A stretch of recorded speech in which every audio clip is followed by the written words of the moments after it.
क्या हुआ? फाइलोजेनी।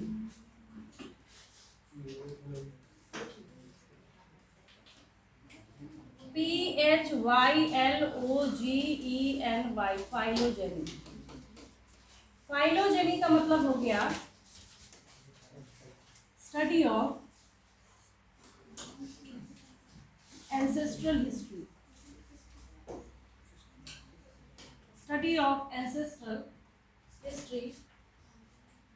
बातें नहीं कीजिए, लास्ट क्लास गर्ल्स बातें नहीं कीजिए। एक तो ये इतने उधर जाके रिमोट एरिया में और इतने काम पे बैठे तब भी ये मास्क लगा के बैठी हुई। पता नहीं कि किसको यहाँ पे कोरोना हो रखा है। मतलब उनके ना आजू बाजू में कई फीट तक कोई है भी नहीं तब भी मास्क लगा के बैठी हुई है। जो कहते हैं ना 2 गज की दूरी मास्क है जरूरी है, यहाँ तो है ही नहीं कोई 2 गज नहीं है तभी नहीं ये मतलब लगा के। हाँ चलिए, स्टडी ऑफ एंसेस्ट्रल हिस्ट्री। आवाज नहीं बात रही ऑफ लिविंग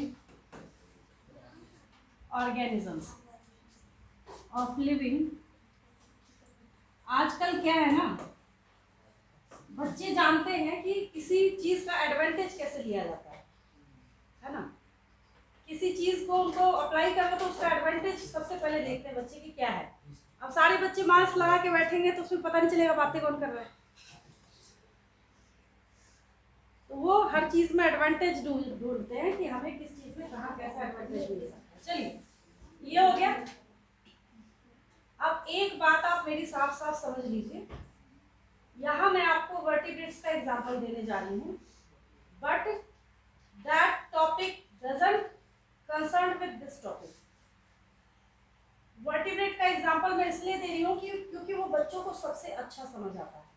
आप हैं वर्टिब्रेट्स? आप बर्ड्स जैसे दिखते हैं क्या?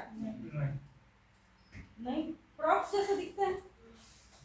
बोले क्या मैडम कैसा क्वेश्चन पूछ रहे हो याद सा। ये तो कोई भी बता देगा, ये तो गांव में जो लोग रहते हैं ना जिनको दिखता नहीं है वो भी बता देंगे, है ना। फिशेस जैसे दिखते हैं आप बोलेंगे नहीं हमने तो बचपन से पढ़ा है मछली जल की रानी है, हम कहाँ रहते हैं जल में, है ना। लेकिन सब तो यहाँ क्या कर रहे हैं। हाँ। तो यहाँ पे ये जो वर्टिब्रेट्स हैं, fishes, amphibians, reptiles, birds and mammals, मैंने पहले आपको वार्निंग दे दी है, एग्जाम में मत लिख के आइएगा प्लांट किंगडम में। समझाने का, फाइलोजेनी समझाने का सबसे बेस्ट तरीका है वर्टिब्रेट्स का एग्जांपल समझाना। फिशेस हर किसी ने देख रखा है, एम्फीबियंस हर किसी ने देख रखा है, देखा है ना, हर किसी ने देख रखा है। रेप्टाइल्स हर किसी ने देख रखा है ना। बर्ड्स देख रखा है, मैमल्स। ये मतलब ऐसे टॉपिक्स हैं, बच्चे जब छोटे होते हैं कहा जाता है उसको प्राइमरी में, जब प्राइमरी क्लासेस में बच्चे होते हैं उसको बोला जाता है 5 बर्ड्स का नाम बताओ, बोला जाता है ना, 5 फिशेस का नाम बताओ। तो ये सब कॉमन से टॉपिक हैं, ठीक है। तो जब आप वर्टिब्रेट्स को फॉर एग्जांपल मैं लिख देती हूँ यहाँ पे, प्लांट किंगडम से रिलेटेड नहीं है, फॉर एग्जांपल जब आप देखना स्टार्ट करते हैं तो जो वर्टिब्रेट्स हैं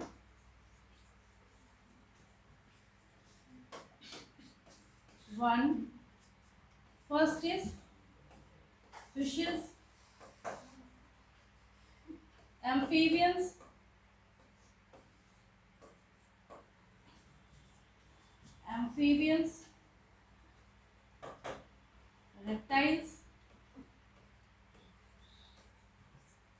reptiles, birds and mammals. Fifth one is, आप लोग क्या हैं? मैमल्स हैं। आप लोग क्या हैं? कोई डाउट तो नहीं किसी को?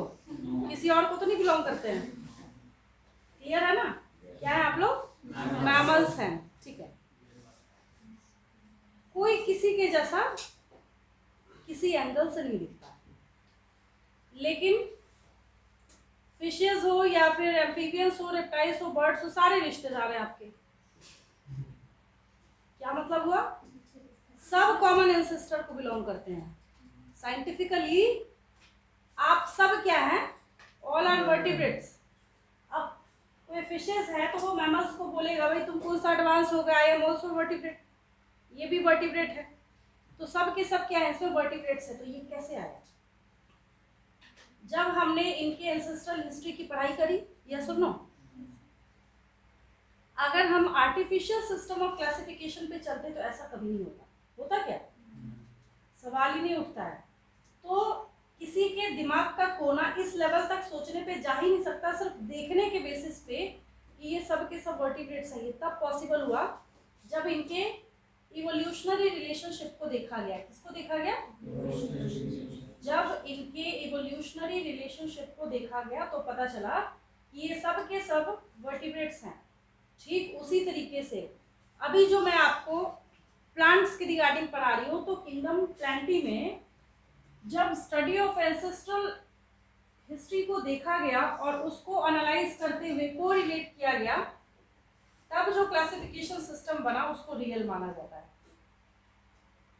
मतलब अगर सिर्फ मॉर्फोलॉजी देख के करें तो उसको हम लोग आर्टिफिशियल सिस्टम ऑफ क्लासिफिकेशन बोलते हैं। क्या बोलते हैं? Artificial system of classification is completely based on only external features और मॉर्फोलॉजी। ठीक है, ये हो गया। ये पेज नोट कर लिया सबने?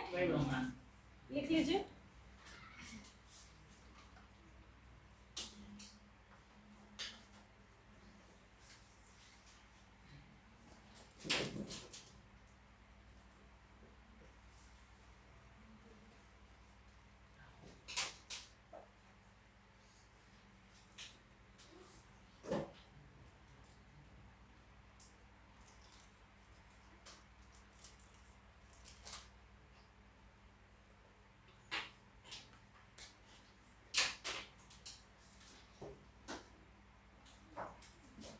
इसको फटाफट कीजिए। आपका ये कंप्लीट है ना इसमें?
जो एक स्टूडेंट यहाँ बैठा था, जिसको मैंने बोला कि क्लास वर्क होमवर्क को कंप्लीट करके लाना, उसने बोला कि आएंगे ही नहीं। सच में नहीं आया वो।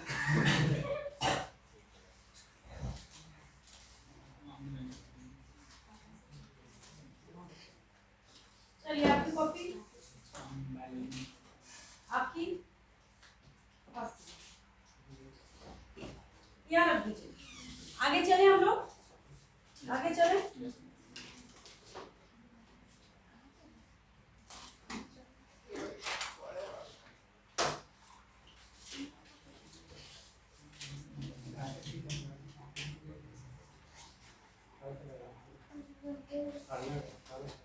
ये सिर्फ फंजाई तक ही है, उसके बाद आप आए नहीं थे क्या? बीच में एब्सेंट थे, पिछली क्लास में थे। कहाँ है लिखा हुआ? तो क्लास में बैठ के कर क्या रहे थे? एटलीस्ट क्लास में जितना किया है, अभी जैसे स्टूडेंट की भी मैंने कॉपी चेक करी है, तो क्लास वर्क ही मेन उसमें बेसिक था, और बाकी बीच में भी थोड़ी बहुत मेहनत करी है इसमें। जो स्पेस है वो, मतलब मुझे ये दिख रहा है सिर्फ पंजाई तक, बातें नहीं बीच में बिल्कुल भी, जबकि काफी ज्यादा इससे आगे मैंने बता रखा है आपको। आगे चले हम लोग।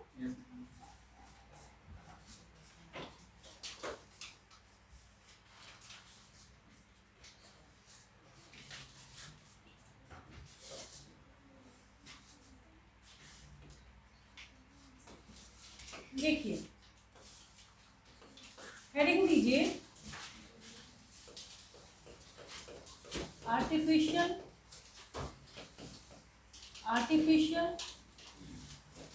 System of classification, artificial system of classification. ठीक है, अब इसमें एक इम्पॉर्टेंट चीज ये है कि आर्टिफिशियल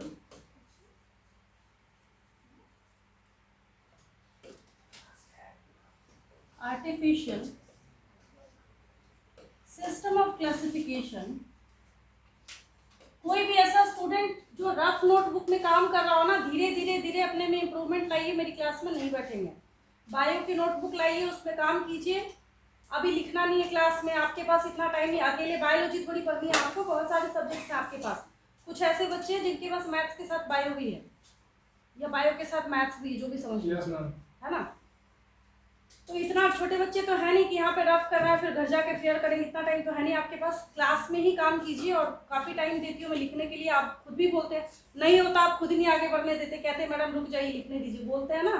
तो ऐसा तो है नहीं मैंने बोला नहीं लिखो नहीं बस हम आगे बढ़ते हैं, ऐसा तो मैंने बोला ही नहीं कभी। तो क्लास वर्क की कॉपी यहाँ पे रखिए, क्लास वर्क की कॉपी में ही काम करेंगे, रफ नोटबुक नहीं चलेगी मेरी क्लास में। बात समझ आ रही है? Artificial system of classification, artificial system of classification, क्या दिक्कत है? Artificial system of classification is based on only external features, only external features of plants or morphology, और मॉर्फोलॉजी उसी को बोलते हैं, और मॉर्फोलॉजी ऑफ प्लांट्स। इसके बाद क्या हुआ? Phylogenetic classification system, phylogenetic classification system, phylogenetic classification, phylogenetic classification system based on evolutionary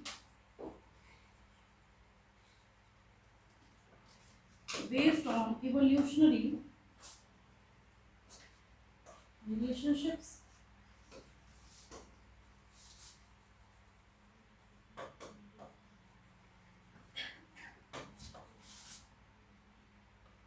between organisms।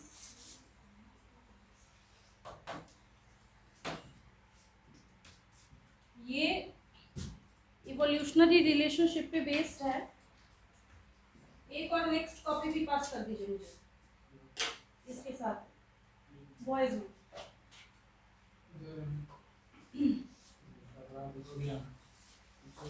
जितने भी साइंटिफिक नेम है इसमें उसको अंडरलाइन करेंगे, ठीक है? एग्जाम में जब सब्जेक्टिव एग्जाम में लिखेंगे तो मार्क्स कट होंगे इसके लिए। Scientific names should be underlined separately according to binomial nomenclature.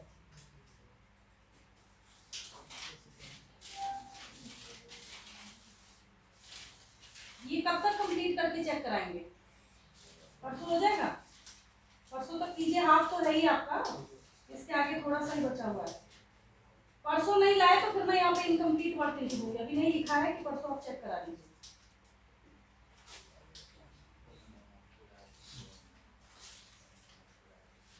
NEET work किया है, राइटिंग भी अच्छी है, बट लिखा ही नहीं है। चलिए नेक्स्ट पास,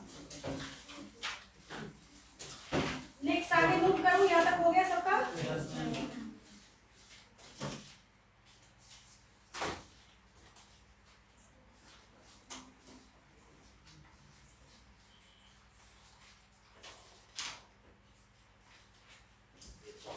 देखिए, तो अगर आपसे पूछा जाए कि आर्टिफिशियल और फाइलोजेनेटिक दोनों में से रियल कौन सा है, तो रियल किसको मानते हैं हम लोग?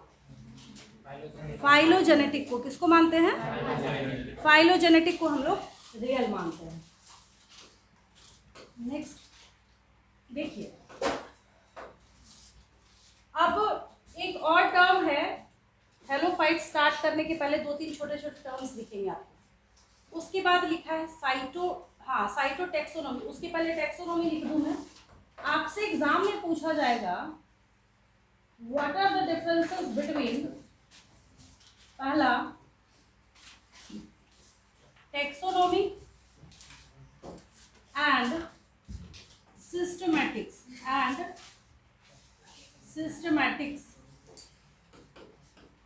Taxonomy and systematics. देखिए, अभी अभी मैंने आपको क्लासिफिकेशन सिखाया कि हम क्लासिफिकेशन करते हैं, तो study of classification is known as taxonomy. जब हम क्लासिफिकेशन की पढ़ाई करते हैं दैट इज टैक्सोनॉमी। लेकिन study of classification on the basis of their evolutionary relationship is known as, जब उसमें आप फाइलोजेनी जोड़िएगा, ऐड कीजिएगा, तब वो सिस्टमैटिक्स बन जाएगा। फर्क समझ आया दोनों में? ठीक है, चलिए फटाफट लिखिए इसको। Taxonomy is the study of classification,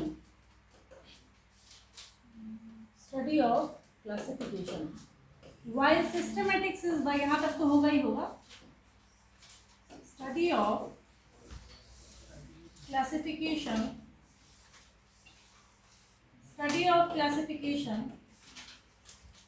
on the basis of their evolutionary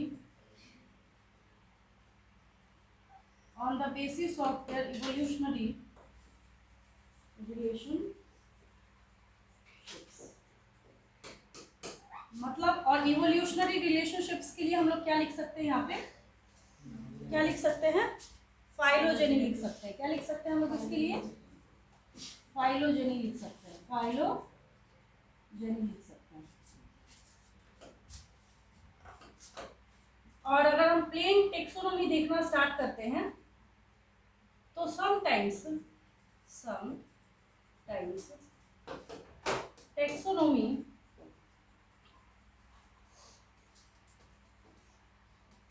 may be concerned with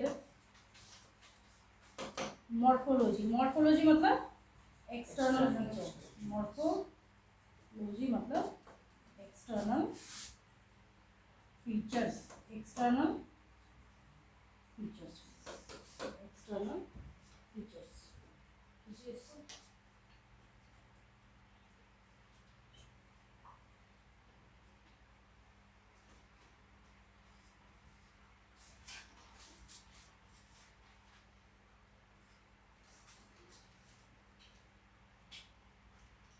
सबकी नोटबुक में सेम प्रॉब्लम है, साइंटिफिक नेम को अंडरलाइन करने की आदत नहीं है आपको। साइंटिफिक नेम आपको जहाँ जहाँ पे लिखना है आगे से हमेशा याद रखेंगे, ध्यान रखेंगे। साइंटिफिक नेम को हमेशा हम लोग क्या करते हैं? सेपरेटली अंडरलाइन करते हैं according to binomial nomenclature.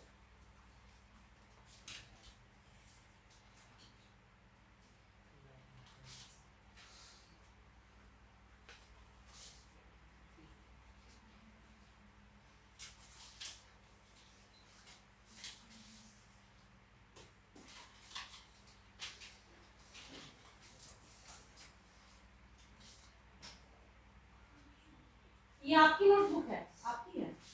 Chapter 1 नहीं कराया था आपने?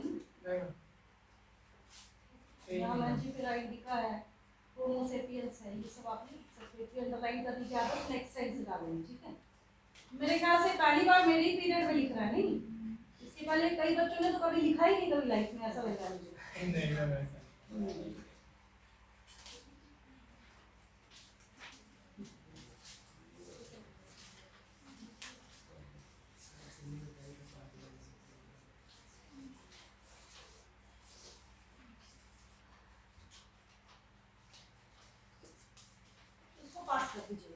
चलिए आगे चलते हैं हम लोग। आपकी नहीं थी, बाकी तो सबकी नोटबुक है, नेक्स्ट पास कर दीजिए।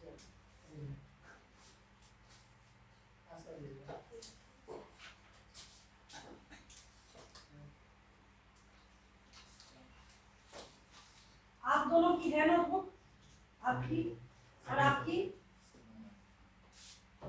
है।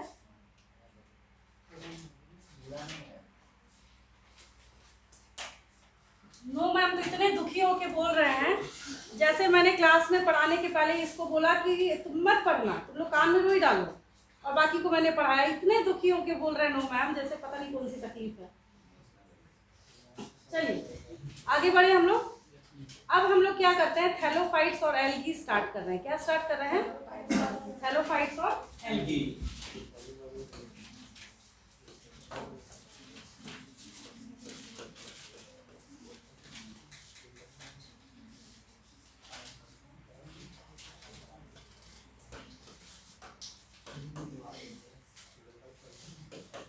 आवाज बिल्कुल नहीं। देखिए, थैलोफाइट्स और एल्गी, अभी भी जो आपने प्लांट की सीरीज ऑफ इवोल्यूशन देखा, क्या देखा आपने? प्लांट्स में जो आपने सीरीज ऑफ इवोल्यूशन देखा, उसकी अकॉर्डिंग अर्थ पे first evolve plant categories thallophytes और एल्गी। ठीक है। दूसरी बात ये है कि ये जो थैलोफाइट्स और एल्गी हैं, इनके पास अनडिफरेंशिएटेड मास होता है। काई लगी होती है ना जगह जगह पे, ग्रीन मैट की तरह स्ट्रक्चर बना होता है। अगर उसको स्क्रैच करके एक स्लाइड पे रखा जाए और आपको बोला जाए इसमें बताओ रूट स्टेम और लीफ कहाँ है, बता सकते हैं क्या? तो उसको थैलोइड बॉडी बोला जाता है। क्या बोला जाता है? थैलोइड बॉडी और थैलस। क्या बोलते हैं? थैलोइड बॉडी और थैलस बोला जाता है उसको, थैलोइड बॉडी और थैलस। ठीक है। तो ये एक नई बीमारी सिर्फ मुझे इसी बैच में दिखता, बाकी मुझे कभी कहीं नजर नहीं आता। जैसे ही लिखना स्टार्ट करूँ बातें स्टार्ट हो जाती हैं आपकी। जैसे मेरे जाने के बाद दुनिया खत्म हो जाएगी, उसके बाद बचेंगे नहीं आप लोग। पता नहीं क्या दिक्कत है। गर्ल्स करती हैं, आप लोग नहीं करते, ये करती, इधर से आवाज आती है।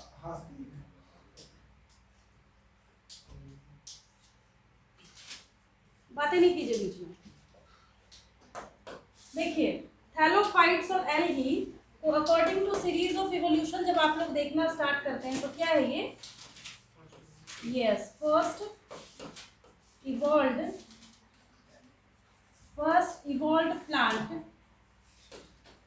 Category, first evolved plant category, then they contain undifferentiated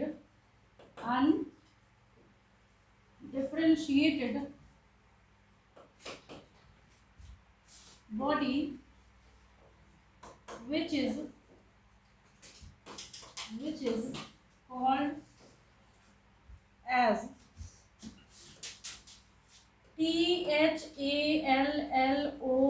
THALLOID, thalloid body और thallus। लेकिन इतना होने के बाद भी एक अच्छी बात क्या है, दे कंटेन chlorophyll,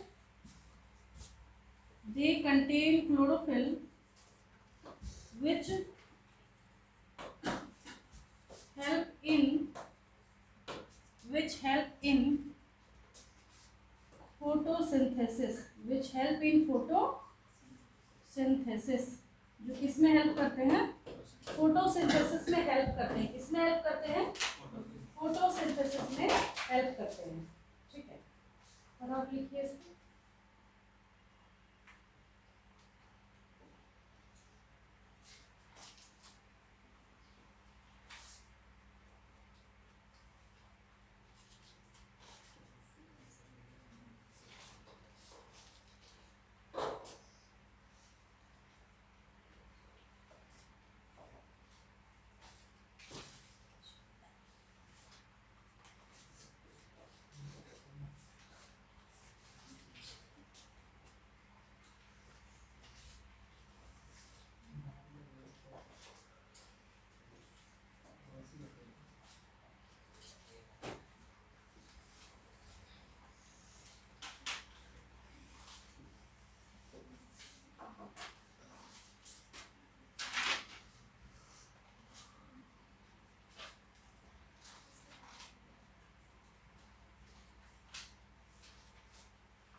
देखिए थैलोफाइट्स के सारे फीचर्स लिखने के बाद जब थैलोफाइट्स आप लिखते हैं, थैलोफाइट्स का मतलब आप एल्गी की पढ़ाई कर रहे हैं। किसकी पढ़ाई कर रहे हैं? एल्गी की पढ़ाई कर रहे हैं, ठीक है। और एल्गी की पढ़ाई जब आप कर रहे हैं तो इसमें एक खास बात क्या है, भाई मैं तो नाम लिख लूँ एक बार, खुद से तो आप लोग इतने समझदार हो रहा तो है नहीं कि आप खुद से अपना नाम लिख के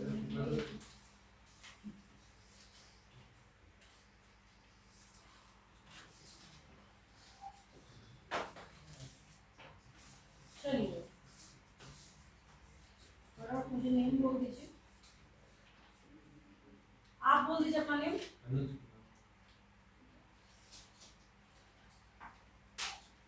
अनुज कुमार। देन सेकंड, मेरा है बट एब्सेंट के तो थोड़ा बचा हुआ, नेक्स्ट टाइम दे दूंगा। थोड़ा सा है उसमें, कॉपी में है, नोटबुक में पास कीजिएगा। आपकी है कॉपी? आपकी हो ही नहीं सकती, इसकी नोटबुक हो ही नहीं सकती। नाम मैं नहीं जानती बट मैं वाई पे इस पर जानती हूँ, इसको बहुत शौक है बातें करने का। आप दो में से एक ही काम कर सकते हैं ना, हमारा नर्वस सिस्टम दो काम करने के लिए नहीं बना है। और लास्ट टेस्ट में है किसी की नोटबुक? सबकी है? चलिए ठीक है, आप बोल दीजिए अपना नाम।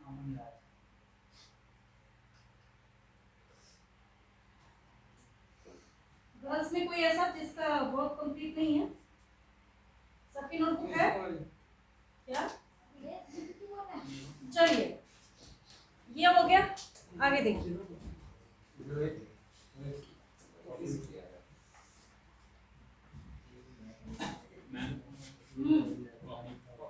हाँ इसके पास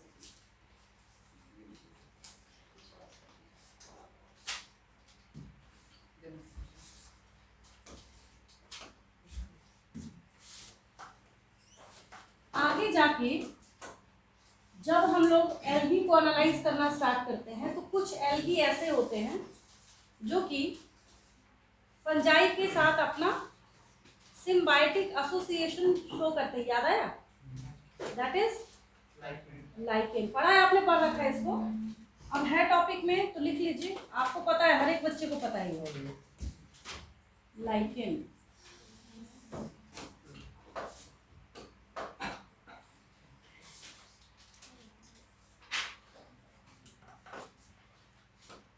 लाइकेन में क्या है यहाँ पे? Association between algae and fungi, जहाँ पे ये दोनों एक दूसरे को इक्वल बेनिफिट देने का काम करते हैं। जितना बेनिफिट एल्गी से फंजाई को होता है उतना ही बेनिफिट फंजाई से एल्गी को होता है। एल्गी को जितना फंजाई से होगा उतना ही फंजाई को एल्गी से होगा। बराबर बराबर फायदा होता है, बेनिफिट होता है। इसको हम लोग क्या बोलते हैं? म्यूचुअलिज्म बोलते हैं। इसको क्या बोलते हैं? म्यूचुअलिज्म बोलते हैं, ठीक है। तो इसमें लिख लीजिए algae poses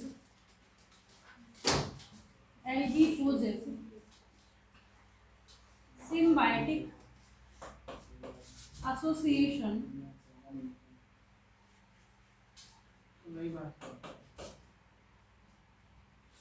algae poses symbiotic association with fungi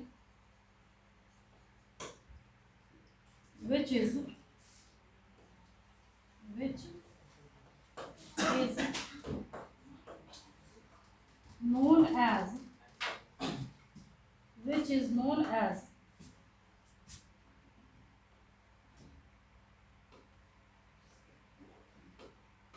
lichen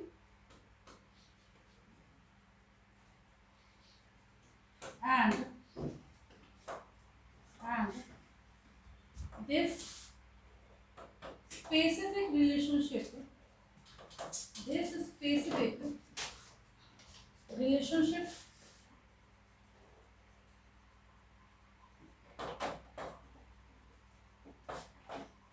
is known as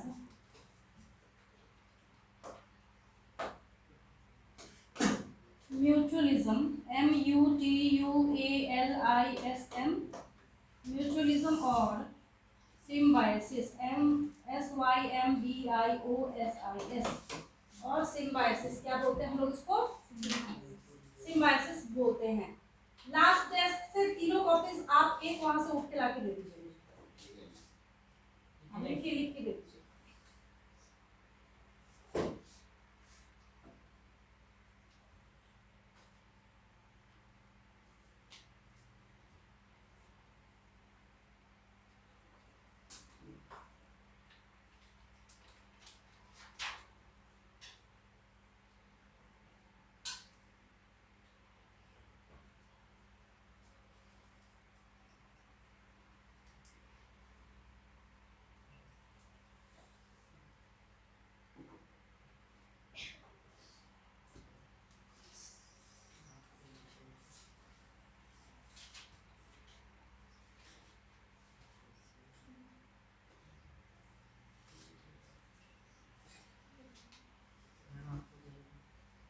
हो गया? मैं हट जाऊं?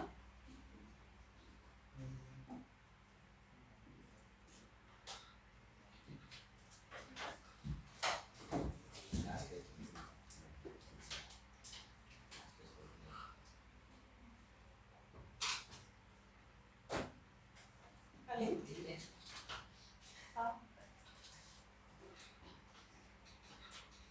मैं ऑलरेडी क्लास अभी है, अभी है। हाँ 4:30 नहीं बस आज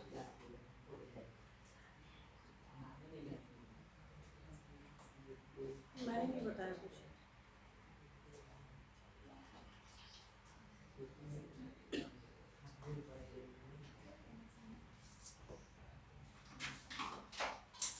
हो गया यहाँ तक? देखिए कुछ बेसिक से एग्जांपल्स लिखूंगी और सारे एग्जांपल से रिलेटेड कुछ ना कुछ स्टोरी कंसर्न है, जो आगे के क्लासेस में जैसे जैसे आप पढ़ते जाएंगे आपको भी ऐसा फील नहीं करना है कि हमने ऐसे एग्जांपल्स देख लिए जो हमें समझ ही नहीं आ रहा या फिर हमें नेम ऑकवर्ड दिख रहा है, वैसा नहीं सोचना है। सारे एग्जांपल्स जो है बाद में जाके आपके लिए इजी हो जाएंगे। जैसे यहाँ पे लिखिए, क्योंकि इंट्रोडक्शन दे रहे हैं तो उसमें आपको लास्ट में एग्जांपल्स को लिखना ही पड़ता है। सम एग्जांपल्स आर 1 मिनट रुक जाइए, देखिए कॉपी भेज रही मैं। सम एग्जांपल्स आर, देखिए स्पेलिंग सुनते जाइए, इससे पहले की बात भी पूछिएगा मेरे से, मैम यहाँ क्या लिखा है वहाँ क्या लिखा है, सुन लीजिए स्पेलिंग साथ के साथ। पहला मैं लिख रही हूँ यहाँ पे CHLORO, इसको रहने दीजिए, पहले लिख लीजिए यहाँ पे Chlamydomonas, CHLAMYDOMONAS, Chlamydomonas. Then CHARA, कारा। स्पाइरोगाइरा सुन रखा है आपने, स्पाइरोगाइरम। Ulothrix, then volvox, Ulothrix, volvox, KELPS, केल्प्स है। सब के रिगार्डिंग इसमें क्या है, आपको बहुत सारी एक्सप्लेनेशन जो है वो सुनने को मिलती है।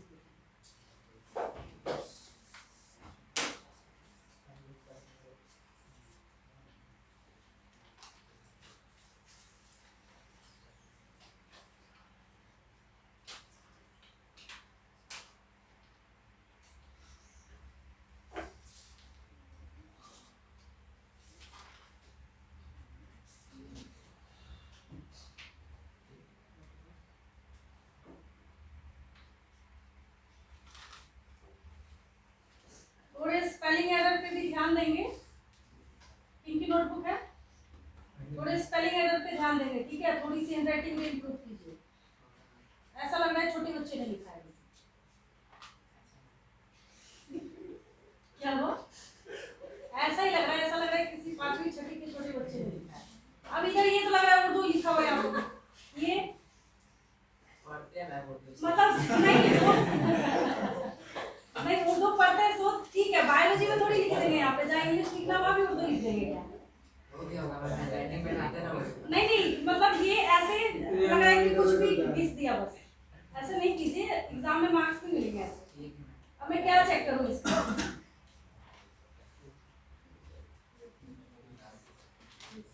सोमैटिक सेल जो है वो सोमैलिक सेल बन गया है, टी काटना ही भूल गए, मतलब इतने बिजी हैं। हाँ लिखते हैं ना इसलिए। नंबर फास्ट ही मिलेगा फिर, सबसे इजी दिखाने में क्या होता है 0, नंबर भी फास्ट मिलेगा।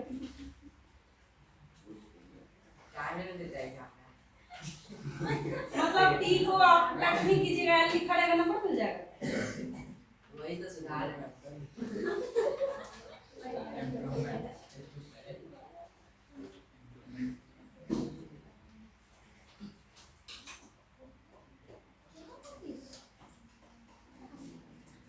नेक्स्ट क्लास से ना अपनी नोटबुक प्रॉपर सेपरेट करके, और जो मैंने काम कराया है लास्ट का तो आपने दिखाया है वर्क, बट बीच में पीछे से चैप्टर मैम पहले से आप पढ़ा इसी में नहीं ले पाए। मेरा काम भी तो कंप्लीट नहीं है। हो गया तो बड़े वक्त के बच्चे हैं, मैं बोल रही हूँ समझ रहे हैं इंग्लिश। मैं कह रही हूँ कि मेरा काम कंप्लीट नहीं है, तो आपके पहले साल पढ़ाते थे तो पढ़ाएंगे ही। पीछे लिखा हुआ है। मैं 2 पेज मेरा है, पीछे कुछ और काम है।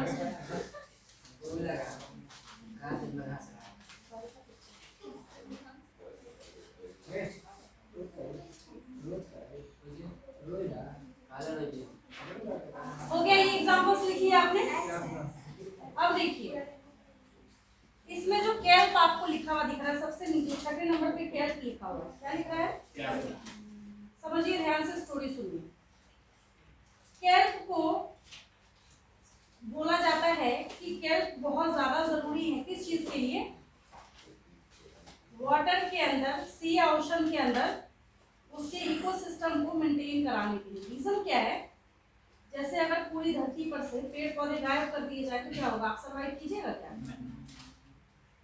एग्जैक्टली उसी तरीके से सी या ओशन के अंदर वहां के इकोसिस्टम को सर्वाइव कराने का काम कैल्प्स करते हैं। कौन करते हैं? कैल्प्स करते हैं।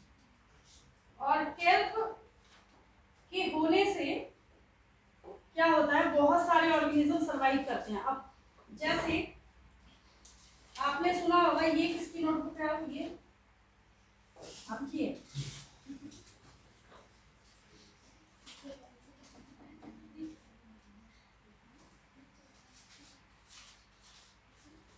मतलब क्या बोलूं मुझे समझ नहीं आती, मैं इस नोटबुक के रिगार्डिंग बोलूं क्या आपको?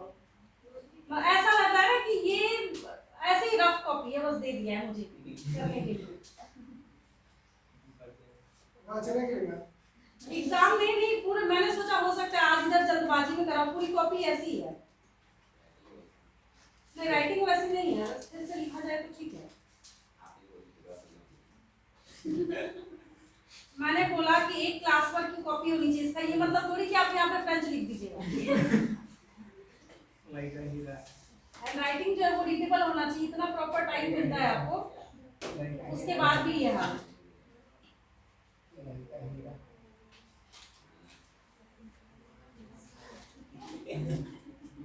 नीचे मैंने साइन कर दिया है, इसको समझने में बहुत टाइम लगेगा, मुझे देखना पड़ेगा ध्यान से इसको किस में लिखा क्या है।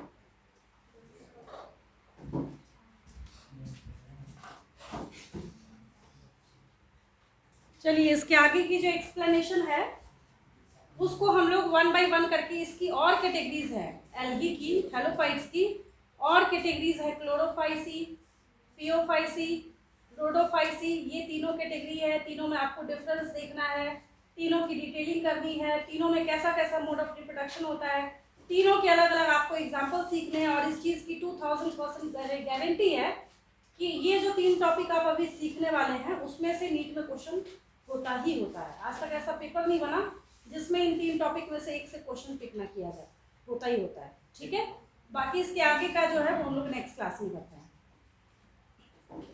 फाइल नंबर पे क्या है?